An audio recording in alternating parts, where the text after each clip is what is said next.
తిరుపతిలో ఎండలు మండిపోతున్నాయి. 40-41 డిగ్రీల ఉష్ణోగ్రతలు కుంభవృష్టి కురుస్తుందనుకోవచ్చు ఎండ. సో ప్రజలు మాత్రం చాలా జాగ్రత్తగా తీసుకోవాల్సిన అవసరం అయితే ఉంది. 10 గంటల నుంచి సాయంత్రం ఒక 4:30-5 గంటల లోపల వరకు కూడా ఎక్కువగా బయట తిరగకపోతేనే మంచిది. ముఖ్యంగా కూలీ పనులు చేసుకునేటటువంటి కూలీలు కావచ్చు, ఉద్యోగాలు చేసుకునేటటువంటి చిరు కార్మికులు కావచ్చు, వీళ్ళందరూ కూడా ఎంప్లాయీస్.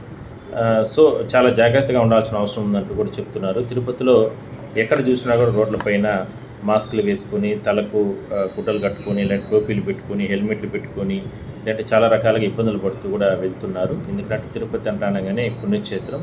తిరుపతి ఇక్కడ ఎక్కువ మంది భక్తులు వస్తూ ఉంటారు. తిరుపతి, తిరుమలలో విపరీతంగా గత వారం రోజుల నుంచి కూడా ఎండ తీవ్రత ఎక్కువ కొనసాగుతుంది. ముఖ్యంగా కుప్పం లాంటి ప్రాంతాల్లో, సరిహద్దు ప్రాంతాల్లో ఎండలు మండిపోతున్నాయి. కొన్ని చోట్ల 43 డిగ్రీల ఉష్ణోగ్రతలు నమోదవుతున్నాయి.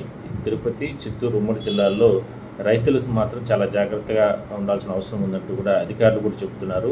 ఈ ఎండలు మరో వారం 10 రోజుల పాటు కూడా, ఎందుకంటే ముఖ్యంగా ఎక్కువగా ఈ వడగాళ్ళు ఎక్కువగా వీస్తున్నాయి. ఆ వడగాళ్ళు కానీ పీలిస్తే ఊపిరితిత్తులు, గొంతు సమస్యలు ఇట్లా వడదెబ్బ కొట్టే అవకాశం అయితే ఉంటుంది. తద్వారా చాలా రకాల ఇబ్బందులు వస్తాయంటూ కూడా అధికార యంత్రాంగం చెబుతుంది. సో జాగ్రత్తగా ఉండాల్సిన అవసరం అయితే ఉంది.